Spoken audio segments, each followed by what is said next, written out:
At this time, I'd like to call the order for the meeting for 7:01 p.m. And Ms. Nasser, would you provide the Pledge of Allegiance? Thank you.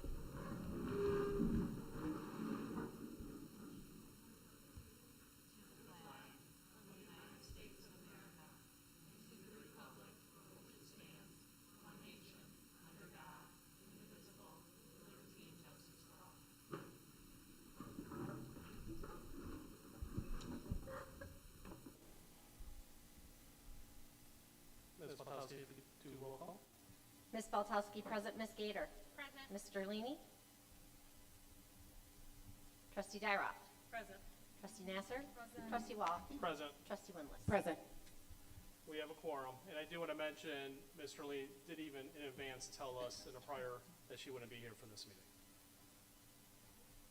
At this time, be it resolved that the Board of Education accepts the April 17th, 2024 agenda as presented. A board member may request an item to be removed from the consent agenda to superintendent's recommendation. May I have a motion? So moved. Moved by Trustee Beltowski. Support. Supported by Trustee Winless. Any questions? Roll call, please. Trustee Gator. Yes. Trustee Nasser. Yes. Trustee Dyroff. Yes. Trustee Baltowski, yes. Trustee Winless. Yes. Trustee Wall. Yes, motion carries.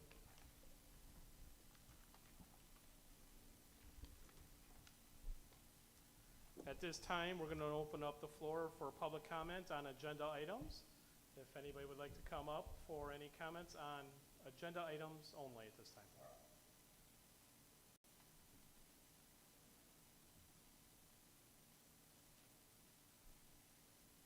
Welcome. Hello. Jen Mast, 207 Truax Trenton. Oh, I almost said party. OW Best. Item 8G. I'm going to speak on it before you speak on it. I've worked in this district for 28 years. I have never seen a contract that looks like this contract. I don't think anybody in this district has seen a contract that looks like this contract. And, we've all thanked our bargaining team over and over again, and we sing Mark's praises all the time when he's not there and sometimes when he is there. But it's not lost on me, and I share it with people every time I can, that this has a lot to do with you. The parameters get set by you.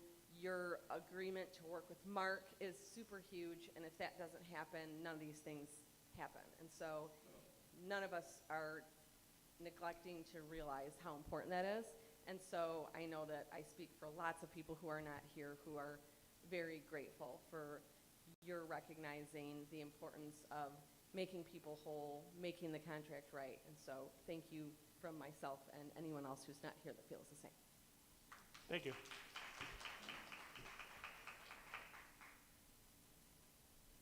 Anyone else for public comment on agenda items only? Okay, at this point, we're going to move on to superintendent reports. Oh, wait, I'm sorry. Nope. Come on. No? Okay.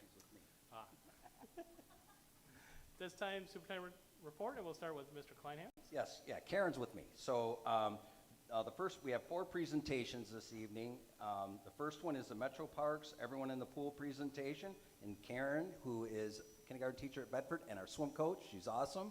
She is going to introduce our speakers. Well, thank you so much for introducing me. I know we have a lot of people who are new to the board and new, so I want to take an opportunity before introducing Amy to talk a little bit about our program we had for 10 years that I ran from 2008 to 2020, and that in the past 4 years we have had a hard time getting lifeguard certified, getting water safety instructor certified, and we have not had our swim program that D7 has been so proud to have. And everyone's asking, when is it coming back? And we've been trying really hard. So in the past, were able to hire kids from the high school and athletes. We were able to have them educate kids in the community and offer for anywhere from infant all through adult. And with this national shortage of lifeguards and programs struggling over the last 4 years to get back up and running, I came across the Metro Parks and reached out to them Amy McMillian is here today. She has 25 years of leadership experience in the Parks and Rec sector. She spent 18 years as the director for the Genesee County Parks and Rec Commission and has also worked for the city of Ypsilanti as the director of Parks and Recreation. She is a graduate of Central Michigan University with a Bachelor of Arts in Recreation and Parks Administration and a Master of Science in Public Administration.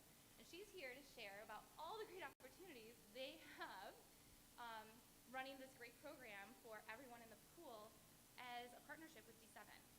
So I hope that she will be able to share some good information with you about this great opportunity. So thank you so much for the opportunity to come and speak to you this evening about our Everyone in the Pool program, and thank you so much for the enthusiasm about this partnership opportunity. So Everyone in the Pool is a program that Metro Parks started with partners throughout the region. It used to start third summer, but it put the airport summer. I know I'm really bad at keeping track of time, and apparently I'm very bad at keeping it quicker. So I'm amazing, and they work and we get it right. And this came from a conversation we started when I first came to Metro Parks. It was almost 6 years ago this week. And our partners in the Riverfront Conservancy and Metro Parks, we're talking about the number of kids who drown in southeastern Michigan every summer. And the fact that so many kids in southeastern Michigan in particular don't know how to swim. And the number of kids who don't know how to swim is generally tied directly to the income of their families. Kids who come from families who have an annual household income of $50,000 or less are far less likely to know how to swim and more likely, of course, to drown. And they are also being denied the opportunity to participate in this quintessential Michigan experience, right? Our lakes, our rivers, our streams, our pools. So we started talking about it. We did this big study because we thought, well, there's got to be a reason. And we thought, oh, probably not enough public pools, probably not enough swim lessons being available in the region. And what we found was really the two biggest problems were access to the lessons, being able to get there for kids, transportation, and the cost. The cost of swim lessons is crazy expensive. And so we were like, you know what? We can do something about that. We can use some of our resources at the Metro Parks to help kids learn to swim throughout southeastern Michigan if we partner with other organizations and other agencies, public, private, schools, local governments, the WISE, to make this happen. And so that's really the foundation of our Everyone in the Pool program. Go ahead, Michaela. And this is just a graph that shows really how big an issue this is for our region, right? And particularly in our cities where kids just do not have the opportunity to learn how to swim, but when they're in lessons programs, they stay in lessons programs, and swimming, of course, as you might know, is a lifelong activity. It's easy on your body, and it is a really great opportunity to earn some money in the summer. And so we are looking to make kids safer in the water, give families the opportunity to be in the water together, and also grow our own lifeguards. Because if you read any of the national papers last summer, this is a problem everywhere across the United States, and it's particularly acute for us here in southeastern Michigan. Go ahead. So we talked about this a little bit before. Just there's this whole part of everybody who lives in Michigan should have this experience to enjoy the water. This is for us a safety issue first and foremost, but it is also an equity issue in southeastern Michigan. Making certain that you shouldn't have to be able to afford swim lessons in order to participate in swim lessons. And if you're safe in the pool and you have a community pool or you have a pool in your school system, then you have the opportunity to use it and benefit from those resources once you can be safe in the water. Go ahead. So, I can't tell you how much I love this program, and you'll have to go to our website and see the whole video because it is so great. So we have all of these partnerships, and they are all different from one another because every organization brings something different to the table. Some organizations have more resources than others. Some have pools. Some have indoor pools. We've done swim lessons actually in the river at Belle Isle. But there are things that are in common in each of our programs. That is, the swim lessons are free to every single kid who participates. Totally free to every single child. They are all taught by certified lifeguards and instructors. The groups are based on skill levels and age. So we have sections of each swim programs. And some of our programs, with our partners fund the swim lesson program side of it, and we fund things like swim goggles, swim caps, and bathing suits. Because some programs, that is what kids most need.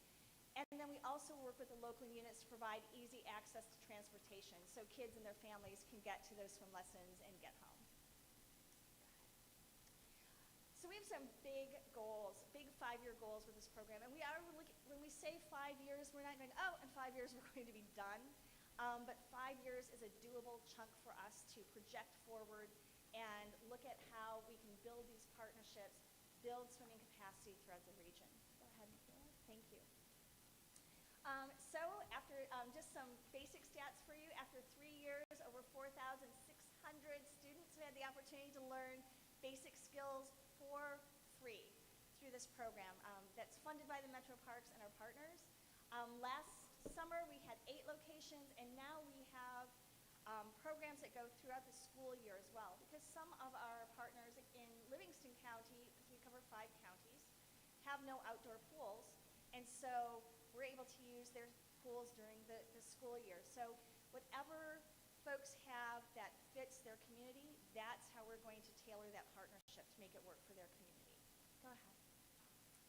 And this is just a review of some of the skill levels, and as we track folks, kids who go through the program each year. So we can show this is where they start. It's like pre-test, post-test, like a lot of the work that you do with kids, so that we can track the impact that we have. We've divided Ypsilanti's Rutherford Pool out. They have a little bit of a different system than our other partners have used, but we are really excited about the results. And if you ever get a chance to go to one of the swim lesson sessions, I promise you, you will be as excited as we are about it. Go ahead. So this is a big goal to really flip the script on the number of kids who can swim throughout southeastern Michigan. But we believe this goal is within reach. And seriously, just 3 years ago, we were not helping anybody learn how to swim. 3 years later, over 4,600 kids know how to swim. The Metro Parks have put our money where our mouth is with this program. We initially funded the first $500,000 of the program, and we've set aside some money for the next few years. And we're also working with other partners in the private sector and in the philanthropic space to continue to grow and expand this program so that we can include more partnerships. Go ahead. This is an example. This is a list of our current partners. You can see that we cover all 5 counties, and this program will continue to grow. Our relationship with the WISE is continuing to grow. We have a really great relationship with American Red Cross. We're working with them on expanding our issues, and that's one of the other things that's really critical is we all use the same curriculum at each of our programming sites, so we can show from program to program kids are learning those skills, and we can demonstrate the impact of that work. Go ahead. So here we are looking to start our program in 2025, correct? January, yeah. Oh, 2025 seems a long time away, but January is like tomorrow. So we are really super excited. We are projecting in the first year of this program that we'll have over 200 kids that will be able to learn to swim.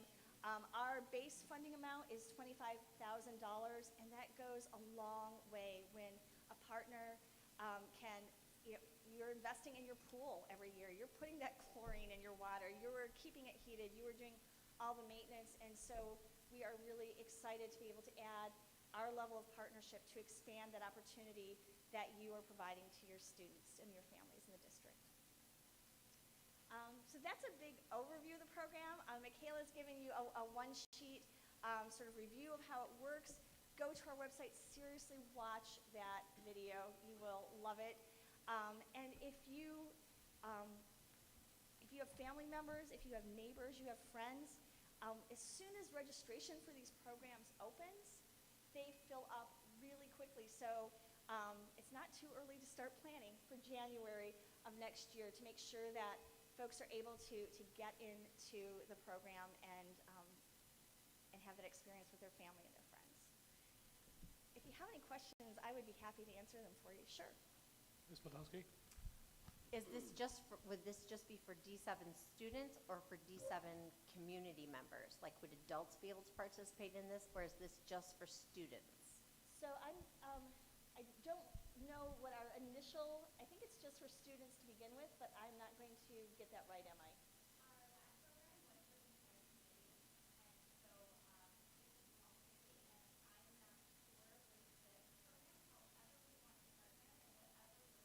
Really?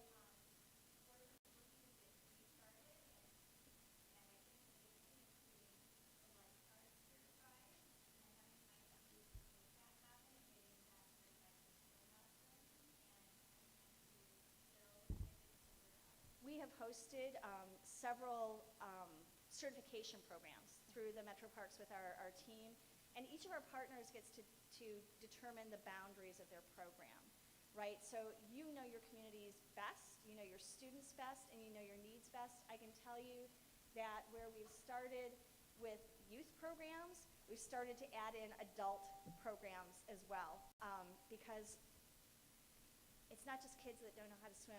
We hear over and over and over again about parents who are worried that they wouldn't be able to help their child if their child were to have an emergency in the water.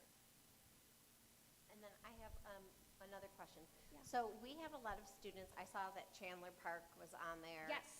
And Detroit Parks and Rec was on Yep. there. We have a lot of students who are schools of choice. Yeah. And so if they started in our district, let's say in January, could they continue their Oh, yeah, we don't care. lessons somewhere else that partners with course. the Metro Parks? Yeah, absolutely. Like closer And- to where their home is, Yeah. maybe? And our goal, for example, with Wayne County, because we have in Wayne County and in the city, which of course the city is in Wayne County, the city of Detroit's in Wayne County, we have multiple program sites because it's such a large geographic area, and we know that access is a critical issue for kids. So yeah, you can register wherever you want and wherever is most convenient to you to participate. Thank you.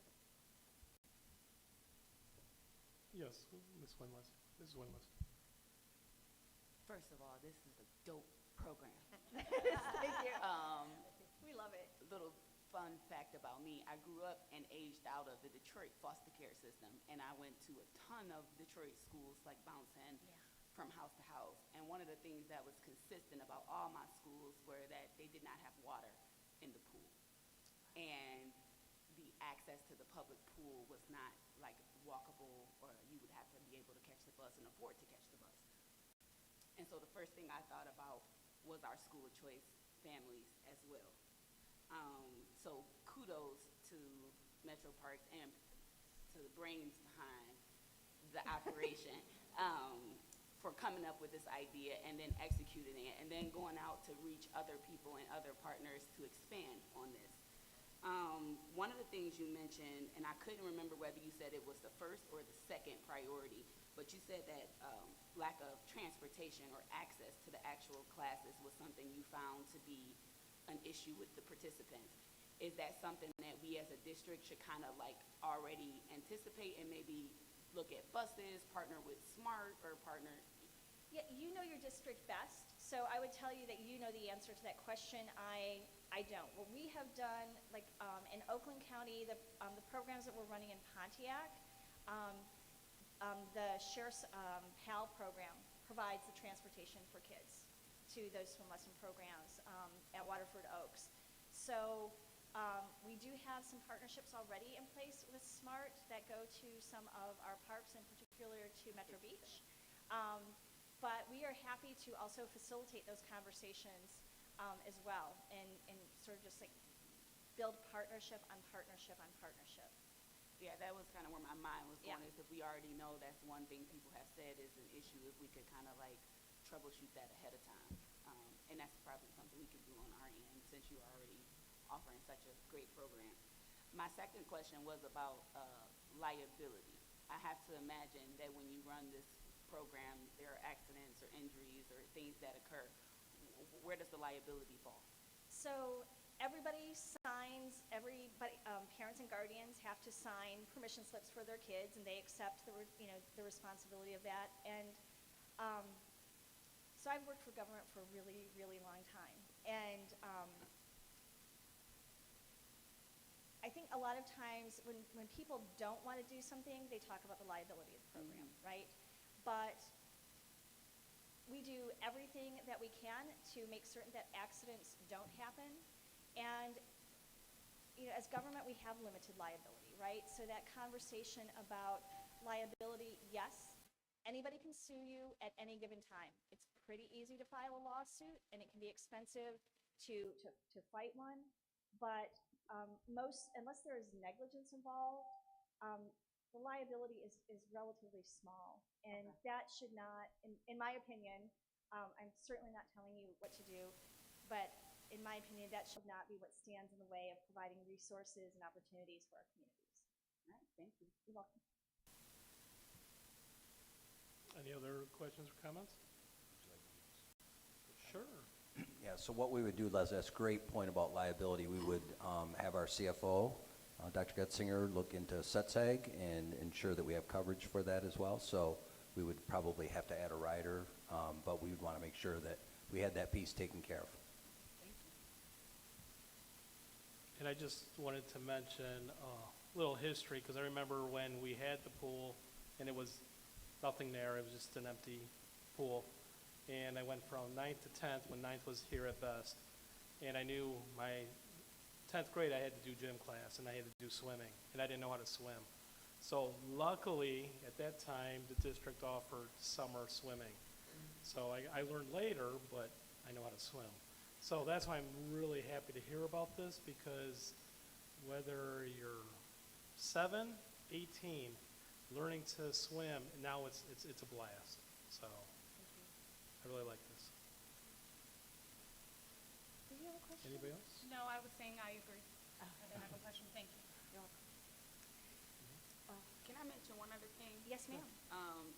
On your flyer, I think it's really important that you mention African American children. Yes. And it talks about how they're 5.5 times more likely to drown It's than true. white children, and that they're 10 times as likely from drowning as white children in the same age group. That's also true. So I thought that it was important that you had those facts and that you're looking into the disparities based on race in your program. as well. Absolutely. And for us, that's an equity issue, right? We Yeah. could spend a week talking about how what contributes to those disparities, right? But our job here is with this program is to fight them, in an equitable way. Thank you so much for your time this evening. We really Thank you. appreciate it. Thanks for And presenting. Thank you so much for your enthusiastic support. Really. Very good. The next item is we had a policy committee meeting, and we do have a set of first readings on the agenda. So I asked Ms. Gator if she would give us an update of the policy committee. Sure. So as Mark stated, we had our first board policy meeting of the year on April the 3rd. That meeting was called to order at 5:16 p.m. In attendance was myself, Mrs. Winless, Mr. Leany, Ms. Howard, Ms. Brecka, Mr. Kleinhans, and Dr. Jamie Hitchcock, who is our new Neola rep, and everyone was present from that committee. A recommendation for chair, I was put forth as a recommendation to be chair, so thank you to Mark and to the committee for that. Dr. Hitchcock informed us of the policy update service manual, so that was reviewed and explained by her. Mr. Kleinhans requested hard copies of that, and I know Jamie said that she'll be working on that. It's a pretty heavy lift. Dr. Hitchcock informed us of the most recent legal alerts, which are mandatory reported training, sexual assault harassment, changes to policy 1240, additional guidance on the implementation and effect of policy 7217 and recent legislative changes. Policies that are in need of revision are policies 1240,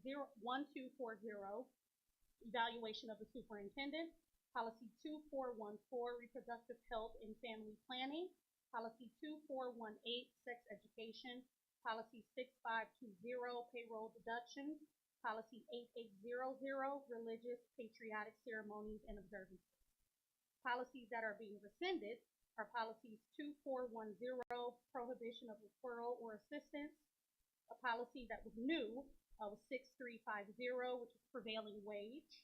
Policies that had technical corrections needed were policies 3220, professional staff evaluation, policy 6321, new school construction renovation, policy 6325, procurement, federal grants and funds, and policy 6390, animals on district property.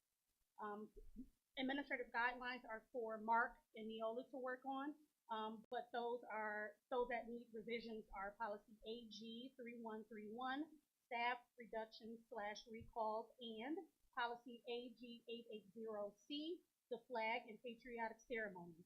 Another AG that needed technical corrections were AG 8800B, religious expression in the district, and AG 8800D, the flag and patriotic ceremonies. Other business matters were the AGs again. It was mentioned that we have quite a few that are in need of review and some that possibly need updates. And so Mr. Kleinhans and Dr. Hitchcock will work on that. It's a pretty hefty load, so it's going to take some time to get through those. The DEI/educational equity policy discussion. So we had discussion on that.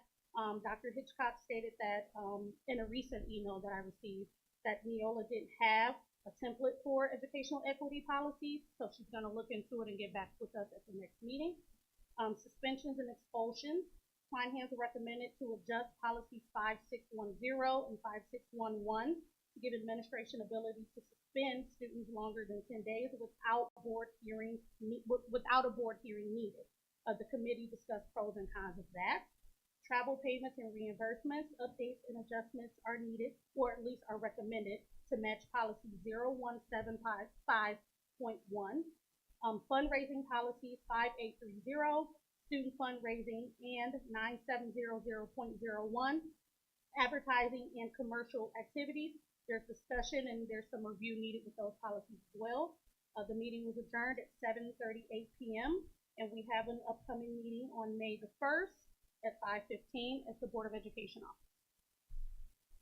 Any questions from the board?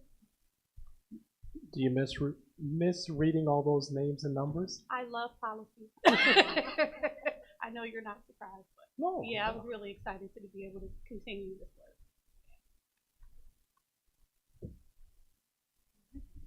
Okay. Yep. Thank you. The next item is Be Nice, Mental Health Education and Suicide Prevention presentation. And Dr. Kelly Finney has been heavily involved in this, so she's going to introduce our speaker. Good evening. Tonight I'm pleased to introduce Mr. Derek Shadig from Be Nice. Be Nice is an organization that has developed a mental health and suicide prevention education program that, unlike many programs, is a student-led program where the faculty support the students in leading the mental health and suicide prevention activities. And so we have Derek with us tonight that is going to explain the Be Nice program. Thanks so much, appreciate it. Let me see, I think it looks good. So, Derek, like do we Kelly need said, to raise the mic a little bit? That's always a problem. There you go. Run into that one before. Thank you, sir. How's that? Can you hear that? Cool. When I met him, I looked up. I'm like, Yeah, awesome. So, like Dr. Finney said, Be Nice is a mental health and suicide prevention education program. So I'm going to go over what it is today. It's besides that message that being nice to other people has an effect on not just their mental health, but your own. It's also an action plan. I'll get into what that means a little bit, but it's notice, invite, challenge, and empower. So we started this video a little bit. You guys can let me know if you like the first half or the second half better, but we're going to briefly introduce the action plan, notice, invite, challenge, empower, and then I'll dive into it a little bit more. Hit it too. Step of the Be Nice action plan is to notice. As a coach, you are in a position to notice changes in how an athlete is thinking, acting, and feeling. You might even be the first person to notice that an athlete is having a mental health crisis. Be nice if you save a life. A lot of times we notice changes in others, especially young people, but we rarely make it to the next step. The second step of the Be Nice action plan is to invite. Once you notice a change in an athlete lasting 2 weeks or longer, it's time to invite yourself to start a conversation. Be nice. You can save a life. It's advice that I've taken to heart and I hope you do too. The third step of Be Nice action plan is challenge. This step can be tough, but you have an effective approach. I challenge you to be a mental health advocate for your student athletes. Be nice. It can save a life. The final step is to empower. As a coach, you have a chance to empower your team with each interaction. Empower yourself with knowledge that you do have an effect on your athlete's mental health. You're a protective factor in their life. Be nice. It could save a life. Okay, awesome. So those were obviously coaches talking about the action plan, but the action plan works for students, families, staff members, adults, young, old, whoever it is, right? So they're talking about athletes, but it can work for anyone. So we like to say that it's the stop, drop, and roll of mental health. So when I say action plan, you might not know exactly what that means, but if you think of someone who's facing a fire crisis scenario, right? You know, stop, drop, and roll. Or if someone's maybe facing a choking crisis scenario, you know, Heimlich maneuver, right? Well, we might not know always what to do specifically if someone's facing a mental health challenge or even a crisis scenario. So I'm going to talk about what that means. So they introduced it quickly, but what we're teaching when we come in, the Be Nice staff comes in and teaches the liaisons, who teaches the students, which I'll walk through how that works in a little bit. This is what we're teaching. So we talk about what is mental health, what is mental illness, what is the difference between those two, and then we talk about what to do if you think that someone is facing a challenge to either of those things, right? How can we help that person get more professional resources, protect their own mental health? What can that look like? So the first thing we want to do is we want to notice what is good and right about those people around us. So simply put, that just means know those people around you, right? Like know what their strengths are, know what makes them tick, know what they are really passionate about, know what is good and right about them, so you can notice when something's different.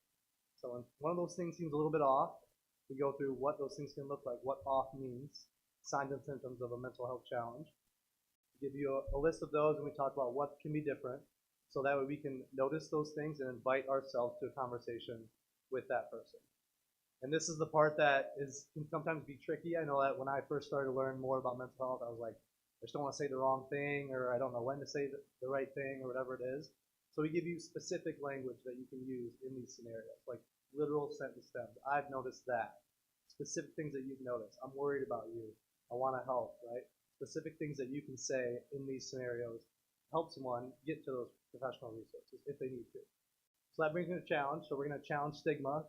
Still exists out there. It can be in different ways than even when I was growing up, but there's still stigma that exists. We need to try to break that down when it comes to mental health. And we want to talk about accessing resources. So who can I go to? Who can I know that might have more answers than even I do when it comes to mental health? Is that a counselor at school, a social worker, primary care physician? Like we walk through different options for people to go to if they need that more professional help. After that, we talk about empower. So we talk about how to protect your own mental health. This is like my favorite step because it talks about how, as an individual, what you can do to protect your own mental health. So whether that's coping skills or going on a walk or talking to someone or playing guitar, right? Just identifying those things that protect your own mental health. How do we do that? What does that mean? We talk about what that looks like. Okay, I got a quick video for you as well. This is one of our schools, University of Detroit Jesuit. The program is set up that I'm a program coordinator, like Dr. Finney mentioned, and there's 4 other program coordinators like me at Be Nice. And we're each split up geographically, so I oversee all of our schools on the east side of the state. So this is one of our schools, University of Detroit Jesuit, talking about how Be Nice impacted their school.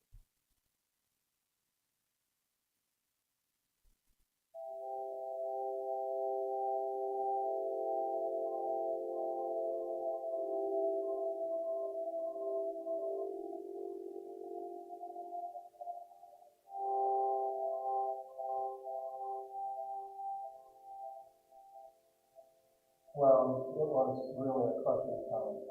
Within 4 weeks, we lost 3 of our subs. We lost 2 current students and 1 alum. And it was devastating. It followed the whole school. And actually, we met at this chapel, class by class, to offer our support and to just agree together and to agree that the almost difficult. And in response to that, the group of guys, we tried to make love, we all got together and wanted to create this advocacy group or club, kind of like student-led rather than, maybe something to kind of come in and look at the system. So it's more of a culture building. Yeah, students feel comfortable thinking about it. Why they do it. It was like just a bunch of zombies walking around, And this really, when we started it, it caught a lot of attention, and people really actually gravitated towards it. It was very nice to see that, and it kind of brought a little bit of life back to the school. I've had mental health struggles since 6th grade, and I never would have ever thought of myself as an advocate until I became involved in Be Nice. A lot of people say men shouldn't show their feelings, but now I realize that real men cry, real men talk about their emotions. What they have understanding spirit and the way that the young men after that will help them on their spirit is really phenomenal. It is that impact that we're all working with it. We're not in this alone, we're just not going this alone. So everyone's struggling no matter like what mat you try to put on, we're all over the Because of Be Nice, I feel a lot more comfortable. The program really changed my viewpoint, my perspective, and caused me to want to be a voice for people.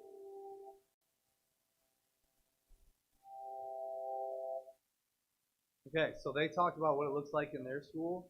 I'll talk a little bit about what that can mean here, but it looks different in every school district, right? It can be whatever the school district needs, because every school district has different programs already, can look different in different spots. So this graphic is just to show that we want to be upstream as much as we can. So there's upstream, midstream, and downstream on this graphic.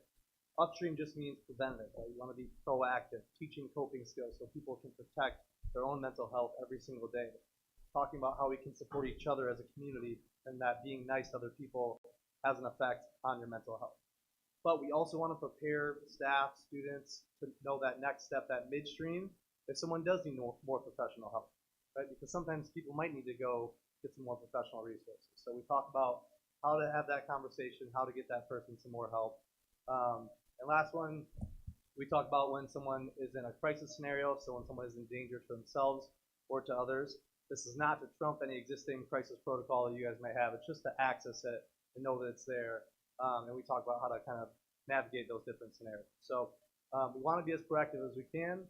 We are an education component, but we recognize that we don't exist in a bubble, that we need the support of all these different groups. We need treatment, whether that's school counselors, social workers, everyone on the same team, so we know that we can protect each other's mental health, right? So Be Nice is a Tier 1 initiative, so we're trying to get everyone on the same page. We want to get everyone this training. We want to get everyone knowing what the 4 steps mean: notice, invite, challenge, empower, so they can protect their own mental health and potentially identify those people that might need some more support in the school district and get them to those resources.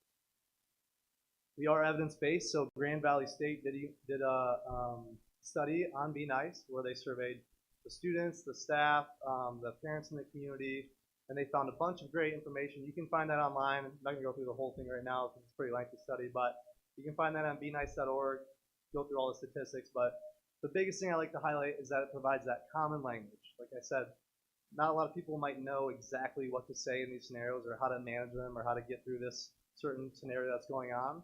So that common language that, hey, I know what to say. I know to say that I've noticed this, and here's how I'm going to have this conversation. Okay? So you can find more information about that study online. This is how it works. So leadership, you all, understands the need for mental health programming.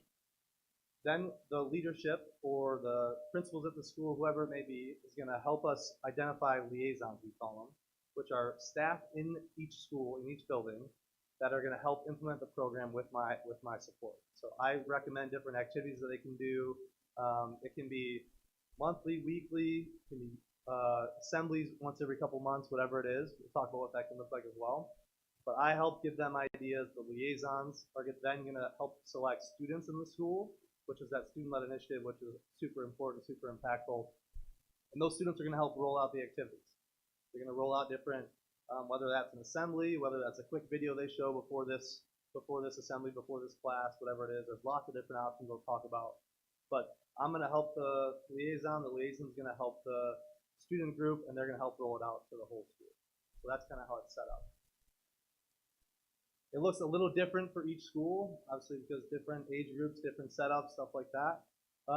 So the elementary school is a little bit more classroom specific or assembly specific. And the liaisons are a little bit more involved in that scenario. For obvious reasons, the age group, sometimes we're not able to implement as many of the activities as we see with the older age group. So that's how it looks in the elementary group. It's more classroom focused, more assembly focused. And in the middle and the high school group, they might have the ability to spread it out a little bit further. So maybe that's like a wellness fair. They have a table there. They're talking about mental health, things like that. So here's the different things that come with Be Nice. So each building is going to get a launch kit, we call it. So they're going to get a bunch of cool merch, right? Flags, banners, shirts, wristbands, all that good physical things that they can hold on to and spread that message. Show Be Nice that we're a school that does Be Nice. Also, the training manuals that comes along with the training, which is a 2-hour training that the liaisons are going to go through. So they're familiar with what Be Nice means, how they're going to help roll this out. We make a brainstorming session to figure out how they can implement it in their school specifically with the support of me and my other program coordinators. So they have some physical things. This is the training manual that they're actually learning, what we're teaching throughout the course. There's monthly newsletters from me just talking about this is what other schools are doing, this is what you guys can do, just to give ideas and kind of brainstorm and keep everyone up to date. There's also the school portal. This is kind of the biggest thing I like to talk about real quick is that, like I said earlier on, that it can be whatever the school district needs. So it can be lesson plans, it can be activities, it can be guided learning videos. The point is that the information is there, and with my help, they're selecting what they need for their specific building. So maybe that building, they need more SEL focused work. So maybe they say, hey, what do you have for, I just need a quick 10-minute video to put in for this SEL day. What can I grab for that? So I'll recommend that to them. Or maybe it's, we just want to do an assembly once each semester or once each trimester or whatever it is, right? So I help them implement that as well. So every school district's different, every building is different, so we want to make sure to highlight that it looks different every school, and that's what I'm here for, is to help support them through that. This is what it looks like. Dr. Finney can talk about the grant potentially, but it's a sustainable program, so we like to have it for 3 years. That's what our evidence-based study focused on, is that it can't just be a one and done, right? We got to have that programming implemented over time, so students, staff, everybody says, oh, Be Nice. Oh yeah, that's that mental health thing, right? So that way they're talking about it. Dr. Finney, you guys want to touch on that or not?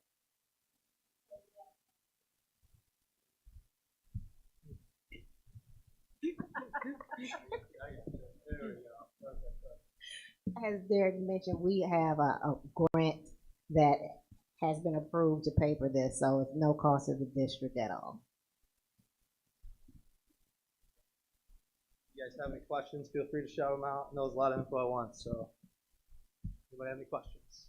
To the board. Trustee Dyra? You said there's training for liaisons. How many liaisons receive training? Yeah, great question. So we recommend 2 to 3 per building. But if people are really excited and want to be involved, we're not going to say there can't be more. One of our schools, Northfield, our middle schools, has, I think one of them 6 and the other one's 8 liaisons. So we recommend 2 to 3, but they were just really fired up, so we were like, go for it. Does the price cover as many as we want? Yep, price covers the same way. Go ahead.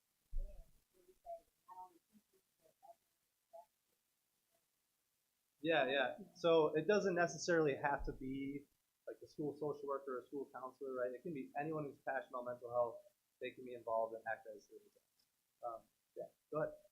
Yeah, that was like get right out of my mouth. That was going to be my question. If a board member wanted to be a liaison, I know I want to be a liaison. So can we just take the training too under the training? Yeah. Short answer, yes. I'll just say one of my favorite liaisons from one of our schools is a band instructor, band teacher. So anyone who's passionate about mental health can be one of the liaisons, for sure. Yeah. Trustee Gyro, I'm sorry, were you all done? Okay. Trustee Gator? Yeah, so thank you for the presentation. I am in love with the model. I'm in love with what it could offer our D7 families here in the school. But like you mentioned, I get so concerned about sustainability. In order for us to see the positive effects long term, it needs to be a part of the culture. So I would be interested in like understanding the buy-in that we have from those who are responsible for implementation. Like how invested do they want to be in this so it can be embedded in our culture very deeply so everyone could benefit from it. And Dr. Finney, I don't know if you could speak to that today, but again, I would be interested in knowing like the buy-in from. We did present this to the administrators a couple of months ago, and they were all very interested in participating in the program. Good. Yeah. Because I know everyone's workloads are heavy, like this is a new thing and it's great and it's fantastic, but in order for it to work, it needs to be a lot of buy-in and consistent buy-in. Exactly, yeah. Yeah, so you mentioned admin, which is obviously we need buy-in from admin, but on the more individual level, like the liaison, how it works is I'll send out an email that Dr. Finney or admin can just forward along to their building staff, and it'll just say, super short, like here's this program that we're adopting, here's what a good liaison would look like, someone who's passionate about mental health, and then here's what the expectations would be, right? Like, and that means checking in with me once a semester, 15-minute check-in, here's what we've been doing, just so I'm in the loop, they're in the loop if they need any support. We have lots of different ways that they can be in contact more with us if they want, so obviously they have my email, my phone number, but we also have liaison, like, group meetings once a month, so they can come on if they need other help from other liaisons. How does it work in your building? What do you do? And the newsletters help a lot for sustainability. And we also have done where we send out a Google form before, like some kind of survey, just to see where staff are interested, how involved they would like to be, because we hear it all the time that teachers don't necessarily need another thing to do all the time. So we want to make sure we set at the beginning that this is how much time commitment it would be, this is what it would look like. And if you're in, great. If not, someone hopefully else will step up. So. Yes, thank you for that. So that brings me to another question about incentives, right? Sure. And so part of what motivates people to continue moving things forward are incentives. So of course, one incentive is having people be healthier in your school setting, but is there any other incentives for being a liaison or implementing this? Sure. The short answer is that's kind of a district by district answer to that question, I'd say. Not from BNI specifically, but from the district. Sometimes districts do that, but that's on us. Yeah. Okay. Thank you. I can add that if we would like, yes, we can provide stipends. Section 31A covers mental health, and so we have an abundance of Section 31A funds that we can use to provide stipends for liaisons. Even Title IV funds can be used for mental health as well. Got it. Thank you so much. That concludes me. Trustee Gyro? So you said it was grant funded. Is the grant for just the 1 year going for sustainability? It seems that we would want more than 1 year. So I was curious about what the grant was. Yes, it will cover all 3 years. Okay. A grant. Okay. Thank you. Any other questions? I just had one question. Sure. So I see phase 1, phase 3, and phase 4. Where's phase 2? Good or is it a question, typo? That is a typo. We had a different phase in there before. Just the kickoff point was different. But yeah, there's phase 1, phase 2, phase 3. Okay. Yeah. Good question. I appreciate that. Yes, Trustee Winlows? You had a slide where you listed multiple different programs that you partner with. I think I see 988 suicide lines on there.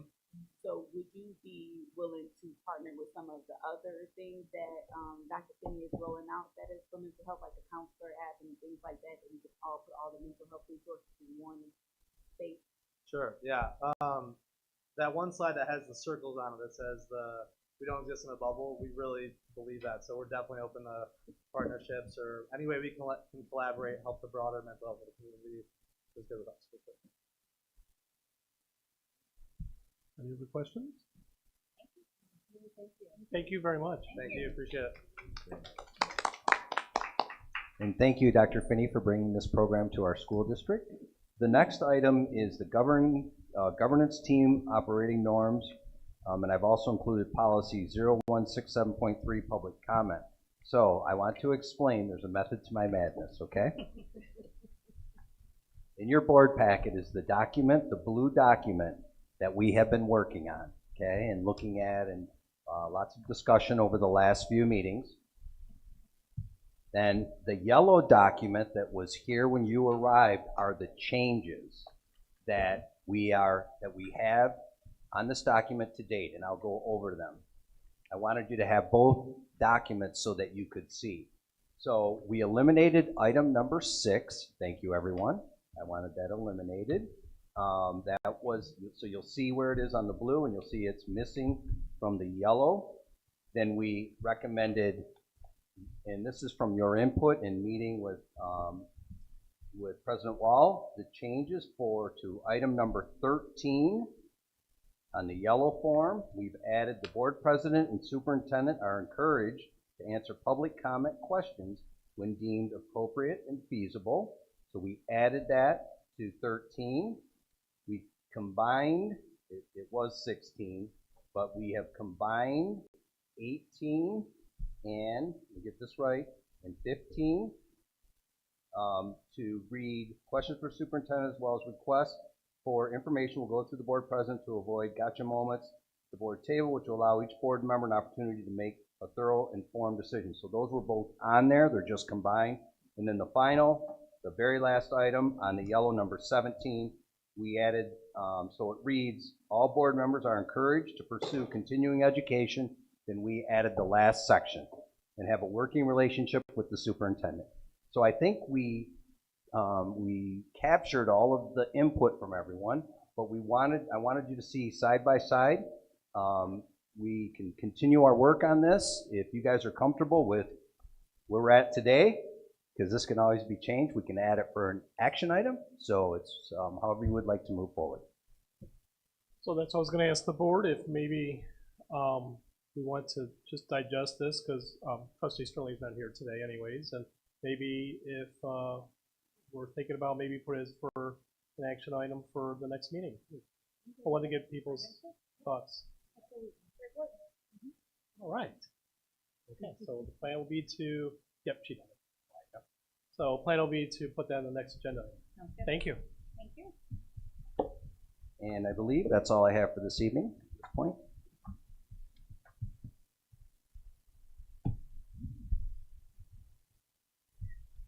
Okay, we're going to move to certified staff appointments, exhibit number 4 in your packet.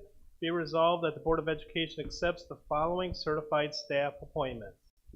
Denise Mohammed, school nurse, O.W. Best, Annapolis High School, effective date April 22nd, 2024. Jillian Rolak, a third-party contractor, school nurse for Bedford, Polk, Pardee, and Madison, effective date April 22nd, 2024. Nancy Dunnigan, third-party contractor, social worker, O.W. Best in Annapolis High School, effective date April 22nd, 2024. May I have a motion? So moved. Moved by Trustee Gator. Support. Supported by Trustee Winless. Any questions, concerns? Roll call, please. Trustee Dyroff? Yes. Trustee Nasser? Yes. Trustee Winless? Yes. Trustee Gator? Yes. Trustee Baltowski, yes. Trustee Law? Yes, motion carries. Non-certified staff appointments, exhibit number 5 in your packet. Be resolved that the Board of Education accepts the following non-certified staff appointments. Brianna Croft, third-party contractor. Girls track coach for O.W. Best, effective date April 10th, 2024. David Minster, third-party contractor. Boys baseball coach, O.W. Best, effective date April 10th, 2024. May I have a motion? So moved. Moved by Trustee Gator. Support. Supported by Trustee Winless. Yes, Trustee Winless. We're going to put Trustee Winless. Questions or concerns? Roll call, please. Trustee Gator? Yes. Trustee Nasser? Yes. Trustee Winless? Yes. Trustee Dyroff? Yes. Trustee Baltowski, yes. Trustee Law? Yes, motion carries. Purchase and installation of Verkada SV23 environmental sensors, exhibit number 6 in your packet. Be it resolved that the Board of Education approves the purchase and installation of 16 Verkada SV23 environmental sensors at Annapolis High School. The associated cost for installation, along with the 10-year license, has been donated by an anonymous source, which has been approved by the Board of Education. May I have a motion? So moved. Moved by Trustee Gator. Support. Supported by Trustee Winless. Questions or comments? Yes, Mr. Finance. Yeah, I just want to make note that, again, I appreciate the board accepting the donation, and the total cost for this is $31,115.04. I want to make sure that that information is here, and we have that. Again, thanks for approving the donation and then moving forward. And then I made note, the comment at this table was, what about the middle school, right? So we'll get this one, get this program rolling, and then we'll start investigating on possible next step with the middle school. Okay? Thank you. Thank you for that explanation. Roll call, please. Oh, wait, I'm sorry, wait, I apologize. Trustee Winless? Sorry. Vaping is something that we hear about often in the community, so I'm really thankful for the anonymous donor. I wish we had a name because I really like to support people who support us, but I just wanted to tell them, whoever they are, thank you, and I hope that we'll be able to get this at the middle school soon. Roll call, please. Trustee Valtowski, yes. Trustee Nasser? Yes. Trustee Gator? Yes. Trustee Winless? Yes. Trustee Dyroff? Yes. Trustee Wall? Yes, motion carries. MESB in-district workshop. Actually, before I even bring this up, because we're still working on the dates for it, but it sounds like we should be able to have this potentially for the next agenda item. Do you guys, because we still got to get a date. Would you guys want me to read this, or just to read it officially and then? Vote on it? Yeah, Yeah, okay. sure. Be resolved that the Board of Education approves the MASB Board Self-Assessment Workshop with a date to be announced. The cost of the district will be $876.50. Motion? So moved. Moved by Trustee Winless, Support. supported by Trustee Gator. And questions or comments? Okay, so the only thing is we'll have to get the date. So. Okay, roll call, please. Trustee Valtowski, yes. Trustee Dyroff? Yes. Trustee Winless? Yes. Trustee Gator? Yes. Trustee Nasser? Yes. Trustee Wall? Yes, motion carries. First reading of proposed new, revised, and reissued board policies, exhibit number 7 in your packet. Be it resolved that the Board of Education approves the first reading of proposed new, revised, and reissued Neola board policies. 1240, evaluation of the superintendent. 2410, prohibition of referral or assistance. 2414, reproductive health and family planning. 2418, sex education. 3220, professional staff evaluation. 6320, purchasing. 6321, new school construction renovations. 6325, procurement, federal grants / funds. 6350, prevailing wage. 6520, payroll deductions. 8390, animals on district property. 8800, religious patriotic ceremonies and observances. 5610, emergency removal, suspension, and expulsion of students. 5611, due process rights. 0175.1, school board conferences, conventions, and workshops. 6550, travel payment and reimbursement. May I have a motion? So moved. Moved by trustee Gator. Support. Supported by trustee Winless. Any questions or comments? Yeah, I Yes, just, trustee thank you. Gator. I just encourage the community to take a look at this and let us know your feedback about these policies, because we're in the first reading, and I would imagine the board wants to get this right and be reflective of the feedback of the community, staff, and from a fellow board member. Thank you. Yes, trustee Winless. But I had one thing that came up to me that I clarified for two people, so I just want to clarify for anybody else that has the same question. I believe it was 2414 reproductive health and family planning, where the language was changed that now allows staff or a teacher to take a student to get an abortion.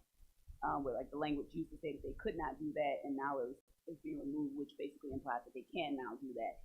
That was not something that the committee made the decision on. From what I understand, it was a rule that was changed by the state Board of Education, and then we adopt those same policy changes once they go into effect. So I just wanted to make sure that was clear. Thank you for that explanation. Any other questions or concerns? Roll call, please. Trustee Winless? Yes. Trustee Dyroff? Yes. Trustee Nasser? Yes. Trustee Belkowski, yes. Trustee Gator? Yes. Trustee Wall? Yes, motion carries.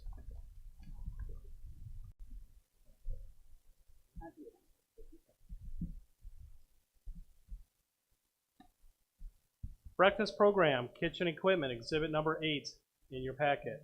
Be it resolved that the Board of Education approves the purchase of equipment from Hubert Company in the amount of $14,166.06 for the breakfast program.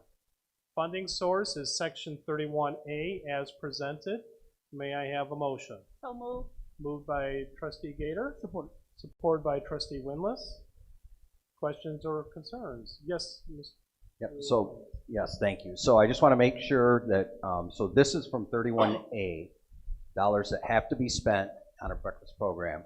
We're still working on a plan. As you know, we received a letter from MDE on our fund balance in the food service, and I believe this district, someone said this has happened before, that we need to spend that down. So you'll see more purchases coming forward, but I just want to make sure this is separate from that issue. Trustee Willis? I just want to ask a question on what you just brought up. Is there a survey that's going out to like the staff that currently works in our cafeteria area to see what they need? Because I did get somebody who from Annapolis who was saying they need an ice maker over there in the oven, but I was wondering if it was like a more formal process where they could submit those requests. Yeah, so Nello is here from Chartwell. So they've been spearheading that, working with, was Leo, now we have a new gentleman that's kind of interimming as our food service director. So they've been working with their staffs to determine what it is they need. Any other questions, comments? Roll call, please. Trustee Gator? Yes. Trustee Dyroff? Yes. Trustee Winless? Yes. Trustee Nasser? Yes. Trustee Belkowski, yes. Trustee Wall? Yes, motion carries. Dearborn Heights School District Number 7 Board of Education and Education Association MEA/NEA Agreement, Exhibit number 9 in our packet. Be it resolved that the Board of Education accepts and approves the September 1st, 2024 through August 31st, 2027 agreement between the Board of Education and the Education Association MEA/NEA as presented. May I have a motion? Support. Support. So moved. I'm sorry. So moved. Support. Moved by trustee Beltowski, supported by trustee Gator. Any questions or comments? Yes, trustee Dyroff. I just want to thank Mark and the teachers union for your collaboration, working together on this contract. I couldn't be more pleased that we have a contract for 3 years, and that it really kind of went off without a hitch. And kudos to everyone involved, really. I'll second that. Started. Yeah, that was similar to my comments. And then the other thing that I wanted to bring light to is that when they voted on this, it was 109 people present out of their 130 members, which is a huge and big turnout. So they got a pretty good, voice of their union membership on this contract. And 108 of them voted yes. There was only one no vote. They don't know what the no vote was for. I'm really curious what the no vote was for, because I read it page to page and I was like, this is really good. I only had like a couple of grammar things, and then under the children for the leave, it should include foster children, but I figured that's something you can do an LOA for. Otherwise, I thought it was phenomenal, and the amount of yellow that was highlighted really showcased how much work and how much collaboration and like communication went into making this a fair contract and bringing people back home. So I'm really pleased with it. I hope everybody else is. And good job, Mark. Good job to our union.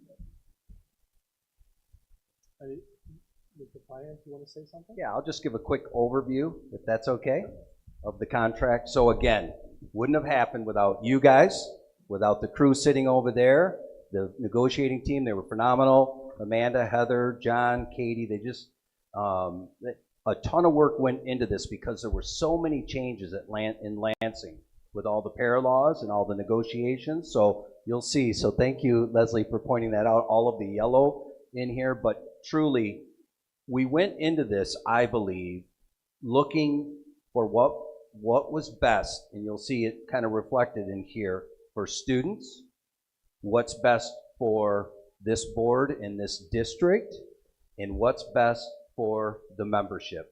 As I always say, the teachers are our boots on the ground. They're there every day. This is a huge commitment by this board to support our teachers, and I think it is phenomenal. So I will just give a quick highlight. It is a 3-year contract. The thing that I'm kind of excited about, and I know I talk about it, people say, why are you so excited about this? But I'm very excited. And Heather did a ton of work on this. Heather, raise your hand so they know who we're talking about.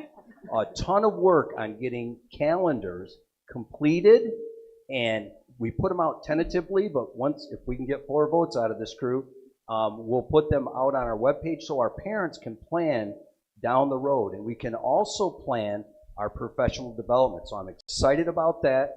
I'm excited that in this calendar, we're eliminating the half-day professional development, which you guys I know said, Mark, let's get that done. So that piece is done. I'm also excited that one of those days we're going to assign to Eid, which I think is really cool over the next 3 years. So once we know that date, we can assign that date. The students the teachers will still have to come to work, but there will be no students in session on that day. So I'm really excited about that. The class sizes, and Leslie pointed that out, at our kindergarten level will be adjusted down, and I think that's huge. That's best for students, best for teaching and learning. Lots of updated language due to the legislative changes and the mandatory subjects of bargaining. The economic package, which I think will help the district and it will also help our membership, we eliminated that step 0. So when we go out on the recruiting trail to get teachers, we're starting at step 1, so that will help the district. We added step 11. The teachers at the top typically are frozen, so that certainly benefits those folks. It is a 3% increase over each year on the wage scale. The health insurance has been updated. The MESA product that we have has changed a little bit, so that has been updated, so I'm happy for that. Some adjustments in Schedule B and C we added in the soccer that you guys approved, which I thought was awesome.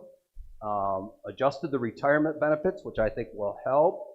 We've adjusted the language on professional behavior to match what's going to happen at the legislative level, and we think that will change. That election was yesterday.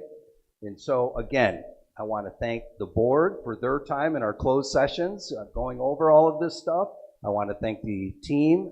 I just think that this is a good step forward in moving the district forward. So thank you, everyone involved.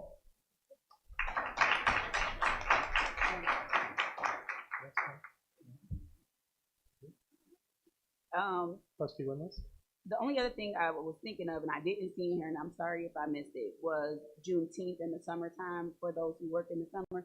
Is that in a separate document? Yeah, so the school calendar that we have on here is the one that we put out. So school is that next week when we're out. So we can add that. That's would be for our employees, but that definitely is still part of this. Okay, I just Yeah, wanted to make yeah, sure it's it's just still not. okay how Yeah, it is. yep. Any other questions, comments? I have one. Yes. In regards to Eid, if you have any staff members, teachers who are Muslim, would they be exempt from having to come into work that day? If we're doing that for our students, would we do that for our Muslim staff as well? So I think that that's something that one of the issues that we're up against is we have to provide so many hours of professional training. So Right. if we do come across that and get those, we're going to have to develop a plan to make sure that those people receive our PD plan. So Thank you. great question.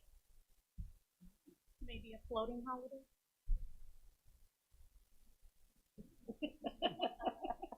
Okay, at this time, I think we're ready to just check any of the questions, comments.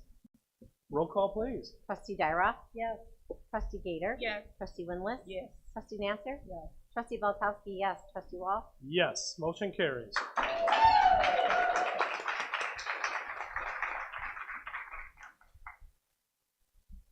Assistant Superintendent Contract, Exhibit number 10 in your packet. Be it resolved that the Board of Education appoints and approves the contract of Scott Armstrong, Assistant Superintendent, pending HR approval, in accordance with the terms and conditions of the contract presented. May I have a motion? So moved. Moved by Trustee Belkowski, Support? supported by Trustee Gator. Questions or comments? Okay. Mr. Finance. So I'm also happy about bringing this to you folks. So you guys know how I feel about Scott. He's come on board. He's really worked very hard to connect with the staff to move our special education department forward. I know when he walked in, there were a number of issues that he has worked to address. I'm just very pleased. Now, unfortunately, he's not here tonight because I sent him off to a special education law conference, so imagine that. But he's currently our special ed director. He has an ed specialist degree from Eastern, a master's degree from Welch College, a bachelor's degree from Oakland University. The thing that I really like is he's been a special education teacher. He's been a teacher, so he's walked in those boots. He's just a very approachable guy. He's been a special ed director. Currently, right now, he's completing the Michigan School Business Officials Human Resources Specialist Program. So he's going through that process, so he will be certified. This is a 2-year contract starting at $135,000 with 3% increases over the next 2 years. Again, I talked about the work that he's done to date in the district. We'll be combining his responsibilities of both HR and special education, and to allow for that to happen, I will be picking up some of those additional responsibilities that were on the HR side, much like contract negotiations and those types of things. He'll be responsible for both. I think he's going to continue to do a great job, and I'm really excited to bring this to you guys. Thank you. Roll call, please. Trustee Gator? Yes. Trustee Dyroff? Yes. Trustee Winless? Yes. Trustee Nasser? Yes. Trustee Belkowski, yes. Trustee Wall? Yes, motion carries. Me too. Donation to Annapolis High School Robotics Club, Exhibit number 11 in your packet. Be resolved that the Board of Education accepts the charitable donation as presented. This generous contribution comes from the Cruising the Ave Committee to Annapolis High School Robotics Club in the amount of $1,600. May I have a motion? So moved. Moved by Trustee Gator. May I have a Support. support by Trustee Winless. Question or comments? Roll call, please. Trustee Winless? Yes. Trustee Gator? Yes. Trustee Dyroff? Yes. Trustee Nasser? Yes. Trustee Belkowski, yes. Trustee Wall? Yes, motion carries. MESB Spring Institute. Be it resolved that the Board of Education approves the attendance of Leslie Winless as the 2024 MASB Spring Institute in Lansing, Michigan, April 19th through the 20th, 2024. Reimbursement will include 2 nights lodging and additional expenses compliant with board policy. Classes to be taken include CBA 290, Advanced School Law, CBA 261, Advocacy for Public Education, CBA 246, Advanced Community Relations, and CBA 380, Effective Committee Structure. Classes are at a cost of $99 per class. Monies will be derived from the general fund. May I have a motion? So moved. Moved by trustee Beltowski, supported by trustee Nasser. Any questions or comments? If it's approved, I will get to see you there. Yeah. So, all right. Roll call, please. Trustee Beltowski, yes. Trustee Gator? Yes. Trustee Dyroff? Yes. Trustee Nasser? Yes. Trustee Winless? Yes. Trustee Wall? Yes. Motion carried. Right, yes. Approval of OW Best and Bedford Elementary Field Trip, exhibit number 12 in your packet. Be it resolved that the Board of Education approves OW Best middle school students and Bedford Elementary 4th grade students to attend the Mud Hens game on May 29th, 2024 at Toledo Fifth Third Stadium. May I have a motion? So moved. Moved by trustee Gator. Support. Supported by trustee Winless. Questions or comments? Roll call, please. Trustee Beltowski, yes. Trustee Dyroff? Yes. Trustee Winless? Yes. Trustee Nasser? Yes. Trustee Gator? Yes. Trustee Wall? Yes, motion carries. Okay, we're going to go to unfinished business. Any unfinished business to be addressed? Seeing, I guess for me, attending the MASB student achievement training, I brought it up at the last meeting. I could read a more thorough report now. Maybe it's unfinished business. it could be under unfinished or other business, I can whichever you read it now. prefer. It's okay. Okay. Okay. I'll summarize some of it, but I will highlight what I felt was important for the board and community to know. So it was a student achievement MASB training. Some achievement indicators are graduation rate, college readiness, career readiness, academic performance comparisons, household income, families living in poverty, social mobility, demographic trends, spending per student, lack of local control, faculty development, and Board of Education knowledge. 9 guiding principles of student achievement are elevate the education profession, building the capacity to do what works, effective system of public funding, access to post-secondary education, partner with parents, enhance accountability, quality learning environments, invest early, and update K through 12 governance. It's important to note that when it comes to helping students graduate ready for college and a career, nothing at school matters more than the quality of our teachers. I thought that was so important for us to realize and remember. That COVID-19 pandemic added more pressure to accomplishing this mission. Now school leaders must tackle the weightiest policy question: how to make up learning loss during the most prolonged and widespread instance of school closures in American history. So it was something that stood out to me because public schools are closing and it's widespread. And what do we do about the learning loss given those changes in factors? Just to highlight some demographics who are under thriving in reading, Black 4th graders, half of Hispanic 4th graders, more than half of American Indian and Alaskan Native 4th graders, and this is a national statistic, failed to reach the basic level in reading. Among 4th graders who are eligible for the National School Lunch Program, more than half could not reach the basic level in reading. Nearly 3 in 4 students with disabilities and about 2 in 3 English language learners perform again below the basic level in 4th grade reading. And then there's a demographics that compares suburban students to rural students, and the disparity is well there, that rural students offer underperform as compared to suburban schools, which I don't think is a surprising statistic, but it's still heartbreaking to me. In terms of professional development, and this stood out to me, that in other states, professional development is a requirement. Sometimes it's tied to student achievement numbers and test scores, as well as compensation in other areas. We got 7 states don't pay school boards at all. And this more so speaks to like the high turnover in boards and what different states are doing to be able to retain school board members to stop some of the turnover. So some states pay more, some states tie pay to student achievement, some states pay more for travel expenses and training fees. And so again, it's not that I believe that school board trustees like are doing this for money, but again, it's a heavy workload as we often talk about here. And in order to keep good school boards thriving, just thinking about incentives and compensation was something that they wanted us to know, because that also drives student achievement. It was important that they mentioned that school boards should stay away from politics and politicizing things that come up. And they said that over and over and over again.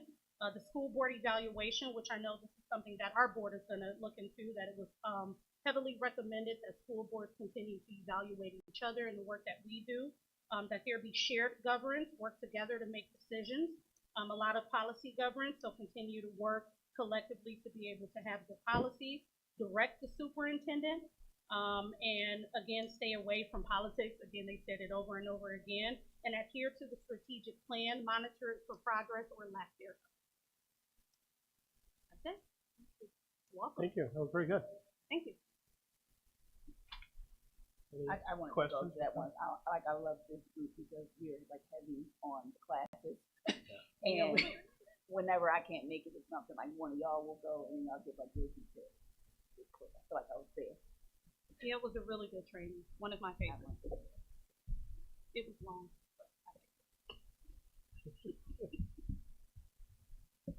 Any other questions, comments towards unfinished business? All right, we're going to move to new business. Anybody have any new business on the board? Hearing none, we're going to go to district's points of pride. Mr. Kleinhans. Very good, thank you. I have two proclamations that I would like to read this evening, and then I'll do points of pride, if that's okay. Okay, these are both from the governor's office. So the first one is April 2022 Arab American Heritage Month. Whereas Michigan has the highest concentration of Arab Americans in the United States, whereas Arab Americans have been an integral part of the state of Michigan since their migration to the United States around 1880 in search of a destination where they could better provide political, economic, and religious freedom. And whereas since migrating to the United States, men and women of Arab descent have shared the rich culture and traditions with neighbors, friends, while also leading as model citizens and public servants. And whereas they brought with them to America their resilient family values, strong work ethics, dedication to education, and diversity in faith and creed, which have strengthened our great democracy. And whereas the large number of Arab Americans living in Michigan are a vital and valued part of the population, making significant contributions to academia, business, medicine, law, technology, government, science, and social justice, making our state a better place to live. And whereas the history of Arab Americans in the United States remains neglected or defaced by misconceptions, bigotry, and anti-Arab racism in the forms of crimes and hate speech. And whereas Arab American issues such as civil rights abuse, bullying, harmful stereotyping must be combated through greater education and awareness. And whereas it is important to recognize the heritage and culture of such an inspiring group of people and ensure tolerance, inclusion, and equity for all people in our state. Now therefore, I, the governor, Gretchen Whitmer, do hereby proclaim April 2022 as I'll get it right, 24 as an Arab American Heritage Month to celebrate the numerous accomplishments and rich history of this important group of people that make Michigan vibrant, unique, and strong. So I want to make sure that everybody knows. Again, I think I've said this, one of the reasons why I really like this district, when I came to interview, when I came as a Neola rep, we are all inclusive, and this is a good example of that. So I would like to make sure that we talk about that. And then I also would like to read another proclamation, April 2024, I'm sorry, I had the wrong date on that, Autism Acceptance Month. So whereas this also is a proclamation from the governor, autism spectrum disorder affects more than 5 million people in the United States. Whereas the Center for Disease and Control Prevention report that 1 in 36 children may have autism.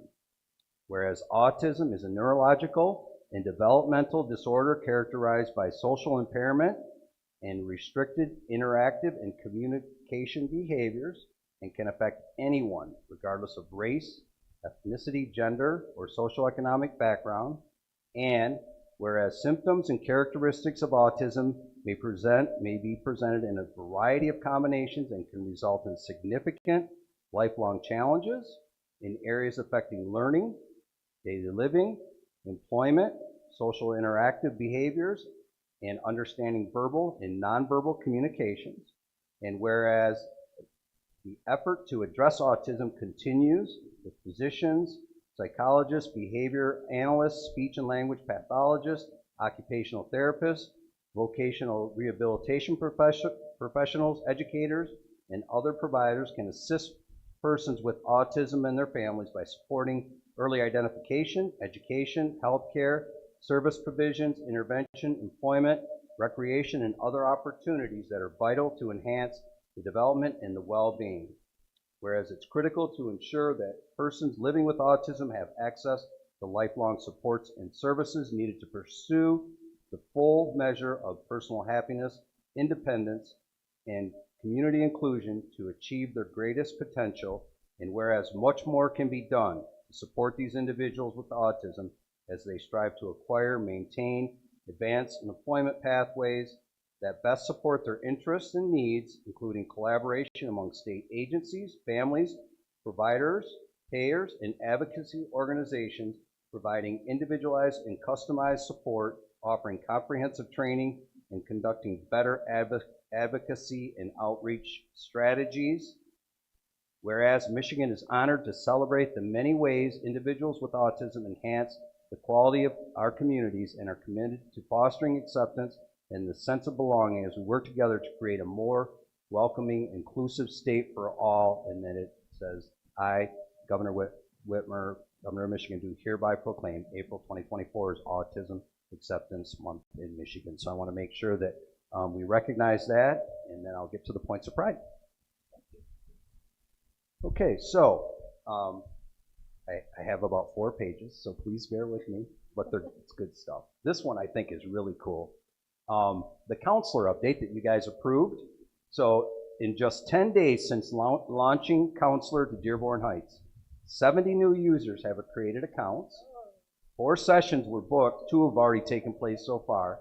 And it's interesting, the 2 most common topics selected to discuss in sessions have been anxiety and relationships. So I thought that that was very interesting. Counselor middle school presentations are scheduled for 8th grade students this Friday, and presentations at the high school are presently being conducted. So again, another one of the programs that we have. The Peer Deck tutoring, this was the Tutor Me. So if you hear Peer Deck, they just changed their name. It's officially launched. Students and families were notified of this via email this week. Within 1 hour of notification, a student responded, I need this. That would have been me. Students and staff can access the resources through Clever as well. There's also a link to Peer Deck Tutor on the student. It's on the tab on our district website under the Student and Families tab. So I thought that was pretty cool. Special education. This is from Scott. In reflection of Autism Acceptance Month, Dearborn Heights District 7 reaffirms its commitment to full inclusion in our classroom of students with special needs. Inclusion is a powerful concept that creates empathy, compassion, and equality. This month, we give special recognition to our students on the autism spectrum. Embracing individuals with autism means creating environments that accommodate diverse needs and provide equal opportunities for education, employment, and social engagement. When we recognize and value the strength and abilities of autistic individuals, we unlock the vast potential residing within this community.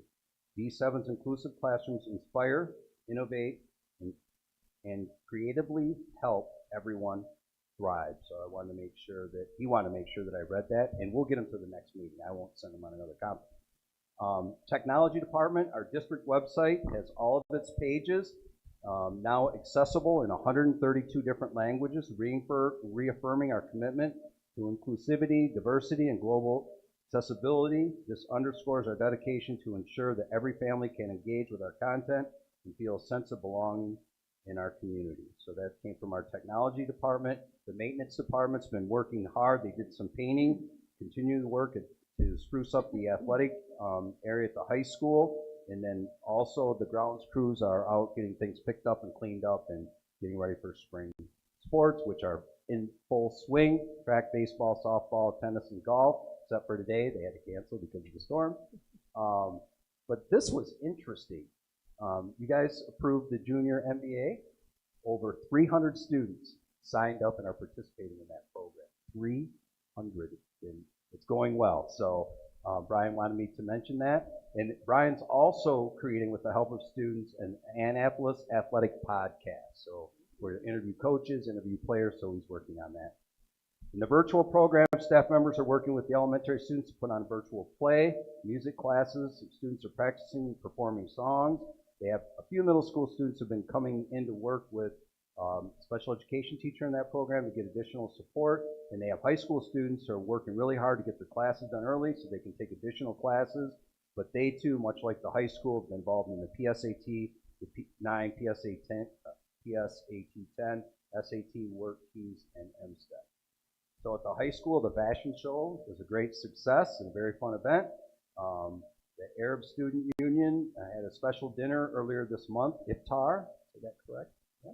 So, and then the students are doing their best testing. So as you guys know, last year I was in a high school. Basically, during these 2 weeks, you shut the whole school down, and it's nothing but testing. It's a ton of work for the administration, for the support folks, and for the teachers to pull that off. So their report was short because it's all about testing. OW best grade attendance and success with our eighth graders as well. Middle school's been doing nothing but testing too. PSAT on the Blue Book app. Counselor Kelly Giles, a wonderful job as coordinator. MSTEP is tomorrow for all grade levels. Great support from staff and students. Our student councils honoring autism awareness with activities. The softball team, of course, this is Ariel, knocked it out of the park yesterday and won 14-0. Knocked it out of the park. A lot going on in the elementaries, both celebrating autism awareness as well with activities. Kindergarten Roundup was April 10th. All 3 elementary schools are holding the Books and Bites Under the Lights on May 16th from 6:45 to 8. So this ought to be pretty cool on that new turf, right at the high school football field, AHS football field. The event is free. There'll be reading, games, and refreshments. And Polk will also be doing a color run fundraiser on May 29th during school. This will support school activities, field trips, and 5th grade camps. So make sure you bring your running shoes on that day, and we'll all participate. Pardee celebrating Autism Awareness Month and Arab Heritage Month with displays in the halls and activities. Kindergarten Roundup was a big success at Pardee, and the 5th grade classes will be visiting Eaton Center to participate in activities with our seniors. At Bedford, celebrating autism awareness and Arab awareness with kid-friendly information, hallway decorations, books, classroom discussion, celebrations. April 10th was their kindergarten roundup, and their family fun night was tonight, and Mrs. Zalkowski participated in that, so thank you for volunteering. In the EL department, our EL teachers are actively involving students in activities such as reading books, watching documentaries on Arab American history, showing recognition and celebration of autism awareness and Arab Heritage Month by displaying students' drawings on the walls. So I know that was lengthy, but there's a lot of great things going on, and I just appreciate everybody's support and the work that everyone does. Thank you. Thank you for that report. At this time, we're going to go to public comment number 2. This will be open up for all general public comments. And one thing that we're going to try to do is answer questions if it's deemed feasible. So just please have that understanding when you do come up. Public comment is open.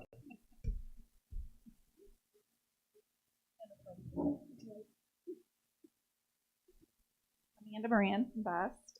I just wanted to thank each and every one of you from all of the members of the union. I think there was a 1 vote of the staff who, but thank you so much. You've made the teachers all feel valued, and you've listened to us when we've had concerns, as well as you're making us feel appreciated now too. So thank you very much.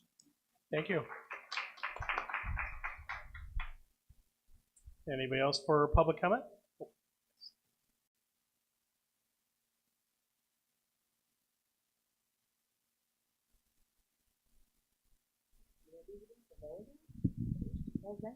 Okay.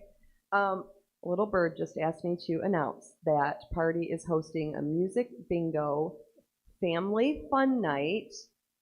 It's tomorrow at 5 p.m. Bingo starts at 5:30. It's $5 to get in. It's a family event. They're going to have some food and things, and all of the proceeds will go to help Ruby, the therapy dog.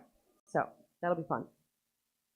Okay, that wasn't my thing though, but that's for all of you. Okay, I do have one question, and then I have a comment that I'm going to add to it. But my question is, I was sad that I saw Dr. Finney leave because my question's for her, but maybe Mark knows. I wanted to know if the K-12 counselors were involved in the presentations and discussions on the Be Nice program. My question sparks from, I know, we all know the huge need for mental health support in the district, and we've been doing tons of things. I'm going to read you a list of all the programs that we currently have and what buildings use them. K-12 uses OK to Say. 6 through 8 uses a program called Trails. High school will use it soon as well. 8 to 12 is now using Counselor. Positivity Project is for K-5. Second Step is for K-5. We're hiring a gen ed social worker and a behavior specialist. And we obviously have all of our counselors and our other social workers that are already being used. I love the smorgasbord approach, but sometimes it feels like we have a ton of things and we don't really have time or even enough, not even enough time to kind of dig into them and practice them. We get a little snippet of training. Our counselor training was last week. It was 30 minutes. And we, you know, we like hearing about them and all of them, but we really don't have time to implement them. I know the elementary teachers don't have time to implement Be Nice unless you're going to take away Positivity Project or Second. There's no time. So the programs are great, but I just, I know they cost money, not a lot of money. It's a little bit of money, and they're probably all wonderful programs, but if we're not utilizing them, like maybe we need to do some research to find out which ones we really want to use and zero in on those. And I feel like the counselors are really our best people to make those decisions or to guide those decisions. There are mental health experts in the district, and those discussions should not happen without them. And maybe they were included. I don't know. That's why I'm asking. And I don't know, and I may be misspeaking, but I don't think Dr. Finney has a mental health background. So that's my question. So I don't know if Mark has an answer or not. Yeah. So I'll talk to her about it. We'll get back with you if that's okay. Yep, that's fine. Because I don't want to misspeak. Yep, that's it. All right, thank you. Would anybody else like to come up for public comment?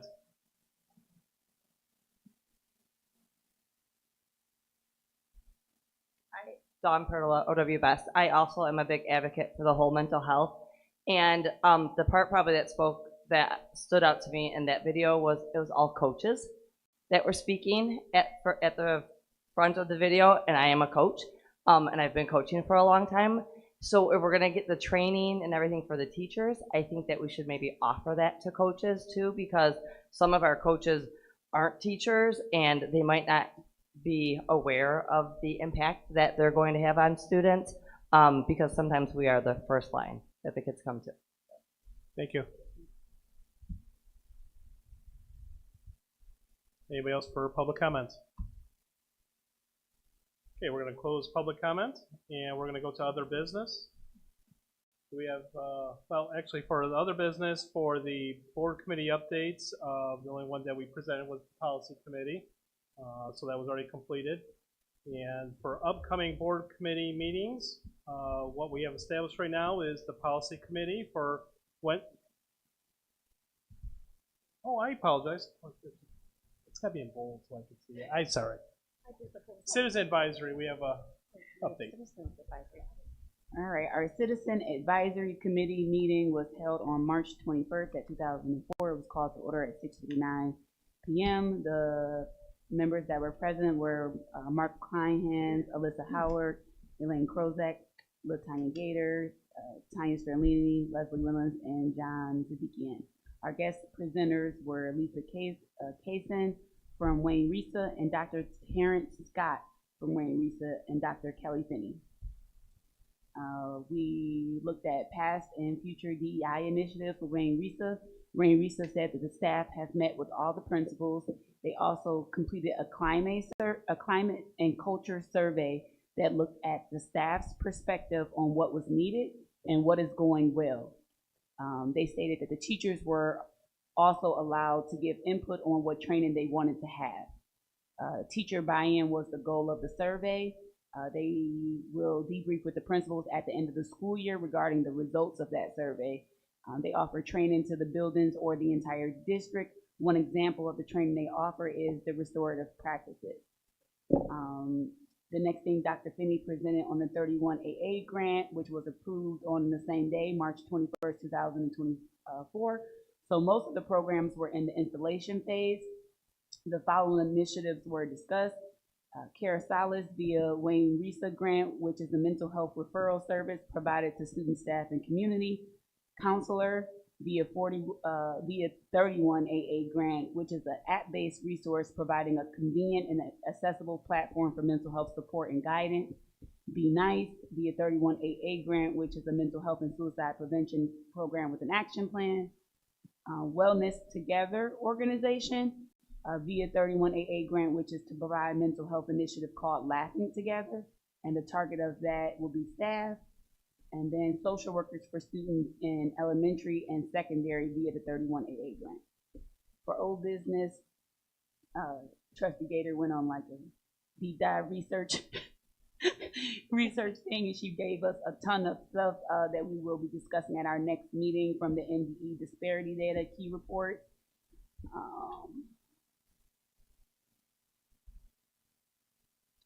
Gator also mentioned the school mental health quality guide, culturally responsible, sustaining family engagement, COVID online learning, and the state's student safety and mental health committee. B, counselor data collection report. This is new to the data, so we will leave it on the agenda as a resource. We could possibly get data collection regarding our mental health. IDEX, the report had just came in that day, so there was not enough time to break it down to present to the group. But that report does compare us to schools in similar size, like enrollment or free and reduced lunch. The climate survey questions, the committee reviewed questions from the Michigan Student Voice Perception Survey that the district distributed and decided to proceed with their own. The group is going to wait until the next meeting to finalize their climate survey questions so they can include the input of Trustee Windlass and Sterling.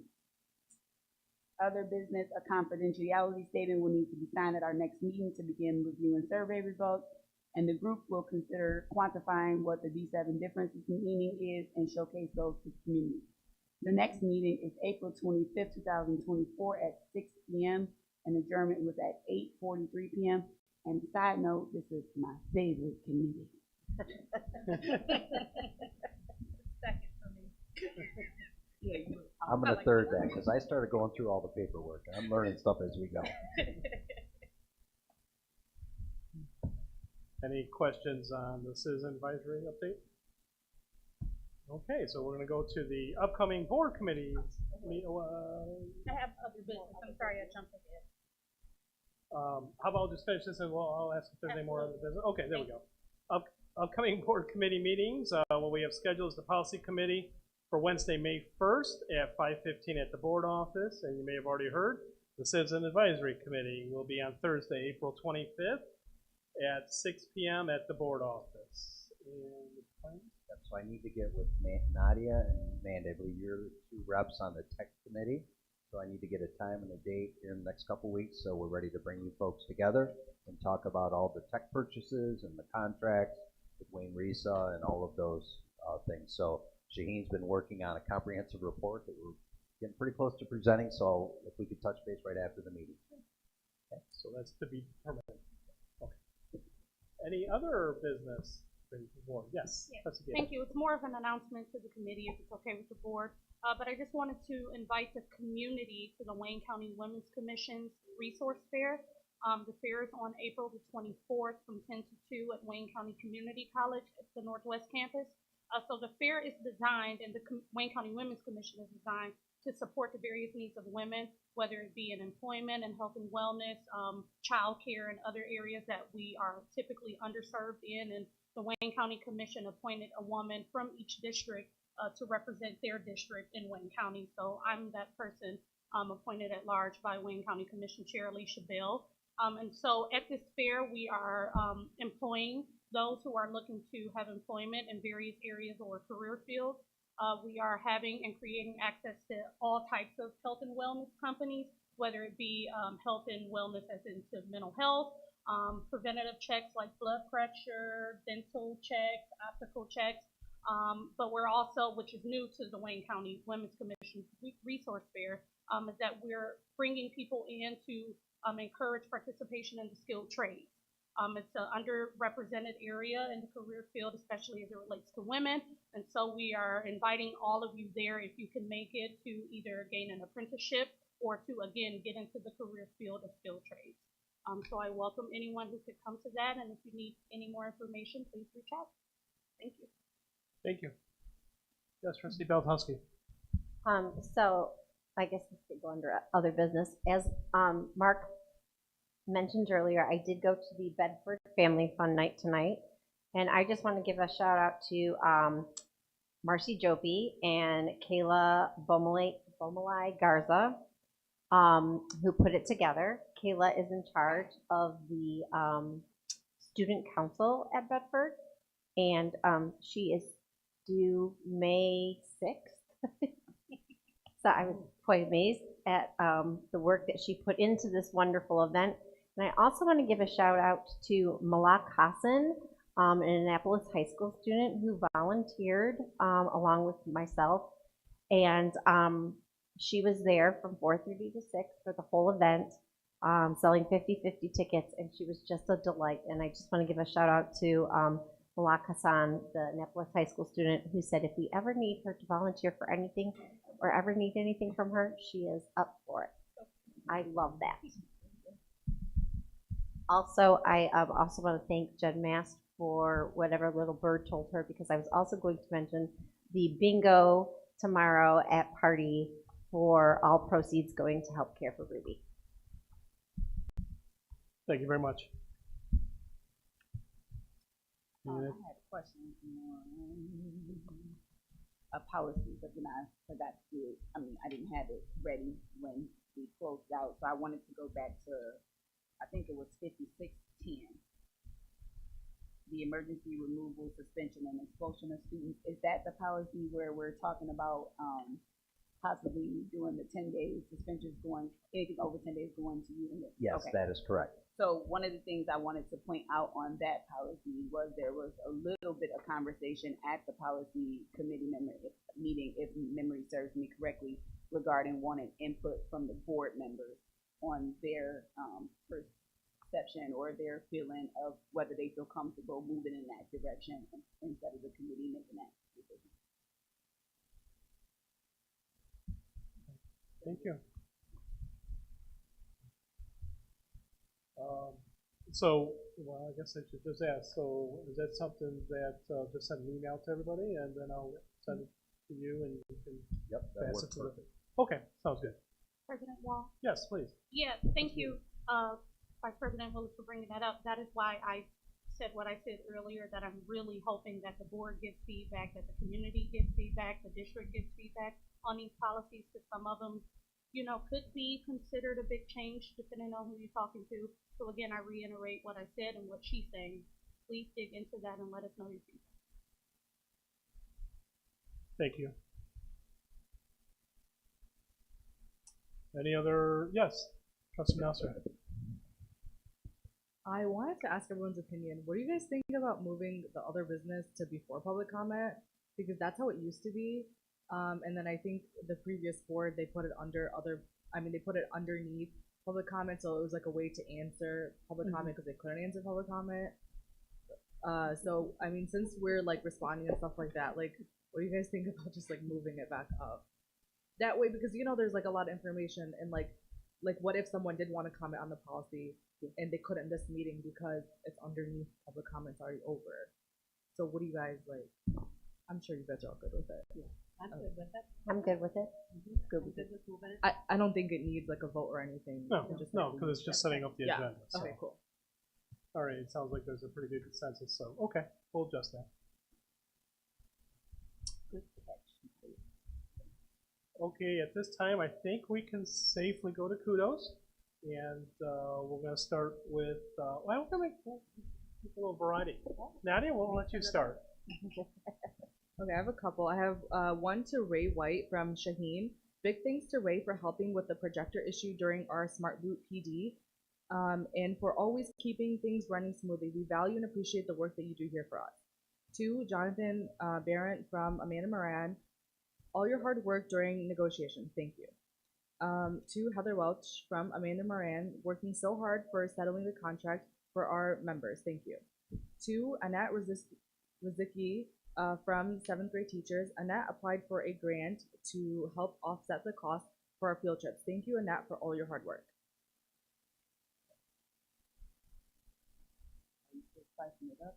Oh, I'm sorry, we're gonna go the opposite way. Sorry. Okay, I'm not gonna do that, Randall. I was about to say, like, I don't want to rain on your spicing it up parade. 2, Mark Client from all members of the negotiation team, dated 4/11/2024. Mark was an amazing to work with during the negotiations. All of our members, thank you. 2, Rose Monty from Polk Elementary PTO, dated 4/9/2024. We would like to acknowledge Ms. Rose Monty for helping Polk PTO during the Polk Elementary Family Reading Night. She volunteered her time and she donated her slushie machine, syrup, and cups for the concession sale. She is always so helpful and generous to the Polk PTO board, and we truly appreciate her in everything that she does. Thank you.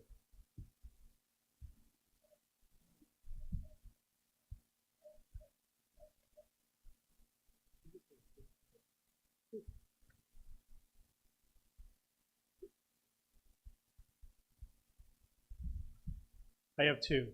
To Katie Schuker from Amanda Moran, April 11th, 2024. Katie was an amazing addition to our negotiation team. Thank you for all your hard work. To Brian Sturgeon from Shaheen Al-Gabari, April 12th, 2024. Big thanks to Brian for helping us out during our Smart Boot PD and for always keeping things running smoothly. I appreciate you and thank you. To Annette Rozicki from Amanda McKay, dated April 8th. Thank you for securing a bus grant for our 7th grade field trip. Your hard work and dedication to planning an excellent field trip year after year does not go unnoticed. Thank you for all you do. And to Miss Elizabeth Ortwine from the Polk Elementary PTO, dated April 9th. Thank you so much for volunteering your time in supporting and helping the Polk PTO board with face painting for the 3rd through 5th grade Bunny Hop dance. We truly appreciate you for your help and taking the time to come to Polk Elementary after school hours, even though art is not one of our specials right now. The children enjoyed that face art that you painted for them, and we enjoyed you being a part of this event with us. We look forward to working with you again in the future. Alrighty, so Nirman Jawad wanted to give kudos to, and it's a list, Mrs. Hasna Saab, Mrs. Charlene Thompson, Mrs. Adrian Rashke, I hope I'm saying that correctly, Mrs. Suha Mustafa, Mrs. Pamela Slezak, and Mrs. Marwa Hassanin, I hope I'm saying that correctly too, on 4/9/24. Thank you, teachers, for all of the extra effort you make to help our English language learners learn, grow, and thrive. Thank you for seeing the potential in these children and helping them to realize it. I appreciate the support and the countless effort you invest in the future. Your dedication throughout the year has not gone unnoticed. And to Dominic Martin from Kelly Giles on 4/8/24, thanks for translating important school information to our new ELL student and his family. Your assistance was greatly appreciated. To party teachers, staff, and paras from Ann Taz, thank you for everything you did to make Reading Month a success. Thank you for decorating your doors, selling raffle tickets, hosting guest readers, and attending family reading night. With your help, we had a great time celebrating reading and literacy during the month of March at Pardee. To Brenda Bucata from AMTAS, thank you for all your help during reading month. March definitely keeps us busy getting everything ready and being flexible. Thank you for everything to help make it a success. Okay, at this time, I would like to get a motion to end the meeting at 8:56 p.m. So moved. Support. Moved by trustee Winless, supported by trustee Nasser. Roll call, please. Trustee Winless? Yes. Trustee Gyra? Yes. Trustee Belkowski, yes. Trustee Nasser?